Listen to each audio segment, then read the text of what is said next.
परम पूज्य श्री प्रेमानंद जी महाराज जब वो 2:30 बजे निकलते हैं, ऐसा ऊर्ध्व कुंड करके अपना जब जूड़ा बांधते हैं और जब अपने कपाल पर महाराज तिलक लगाते हैं, देखो उनका क्या तेज चमकता है।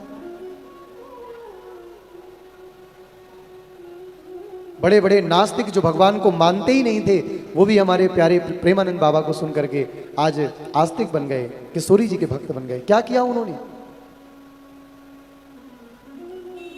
घर से निकले थे, वैराग्य आया था, लेकिन वैराग्य किसी को प्रेम ही हमसे रूठ के चला जाए, ब्रेकअप हो जाए, ये वैराग्य नहीं है, ये तुम्हारी कामा शक्ति है, ये तुम्हारी आसक्ति है बंधुओं।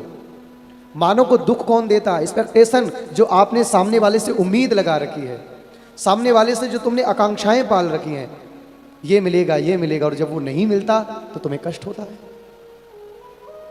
मानव से कभी आशा नहीं लगानी चाहिए। आशा लगाना है तो जगदीश से लगाइए। मानव आशाएं क्या पूरी करेगा? कथा और क्या करती है? लोग कहते हैं रोज कथाएं हो रही हैं, रोज सत्संग हो रहे हैं। एक कथा हुई थी, सुखदेव जी ने सुनाई थी, राजा परीक्षित को कल्याण हो गया, वैकुंठ मिल गया। गोकर्ण जी ने कथा सुनाई, धुंधकारी का कल्याण हो गया। सनकादिकों ने कथा सुनाई तो जितने गंगा तट पर पधारे सबका कल्याण हो गया। लेकिन हम मानो तो रोज कथा सुन रहे हैं, लेकिन हमारे अंदर परिवर्तन क्यों नहीं आ रहा है? आपने कभी सोचा? मानव के अंदर परिवर्तन नहीं आ रहा है। उसका एक ही कारण है, मानव इतना आलसी हो गया है, इतना प्रमादी हो गया है कि भगवान की भजन, भगवान का याद, भगवान का मिस रटिए। मैं अक्सर कहता हूं, भगवान का नाम से बड़ा कोई परम धर्म नहीं है। आप बहुत बड़ा यज्ञ नहीं करा पाते हो, कोई बात नहीं। मैं कहता हूं कथा भी नहीं करा पाते हो, कथा में नहीं करा पाते, कोई बात नहीं। सबसे ज्यादा बड़ा परम धर्म बताया गया है, सवई पुंसाम परो धर्मो यतो भक्ति रधोक्षजे। भगवान अधोक्षज के चरणों की भक्ति करिए और एक भाव रखिए, हे ठाकुर जी। कई लोग ऐसा भी कहते हैं, मैं देखता हूं, सुनता हूं, ठाकुर जी ऐसी कृपा करना हम भी कथा कराएं, भगवान ऐसा करना हमें भी अवसर मिले। भगवान कृपा तो कर दिए हैं भाई तुम्हारे अंदर, तभी तो तुम यहां बैठे हो।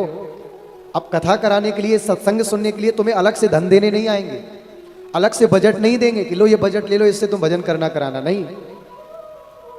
मैं अक्सर आज की यूथ को कहता हूं कि बुरे कार्य को, बुरी नियत को और बुरे व्यवहार को कल के लिए टालो, लेकिन अच्छा भाव, अच्छा सत्संग, अच्छी नियत, अच्छे आचरण आज से ही करना प्रारंभ करो। किसी बहन के, किसी भाई के पूर्व काल के बड़े दूषित पुण्य कर्म हैं, जिनके कारण उसके प्रारब्ध में रुकावटें आ रही, लक्षण का नहीं मिलना, मन में चिड़चिड़ापन होना, बर सुंदर ना मिलना, तो क्या उसको व्यक्ति को दूर होना चाहिए किसी से? मैं प्रत्यक्ष जीवन की घटना बताता हूं। ठाकुर जी के नाम से बड़ी कहीं सामर्थ्य नहीं है कि वैवाहिक जीवन में अगर विचलता है, आपस में परस्पर प्रेम नहीं है भैया, तो श्रावण आता है। दाम्पत्य जीवन को खुश करने के लिए भूत भावन भोलेनाथ माता पार्वती की उपासना करना चाहिए।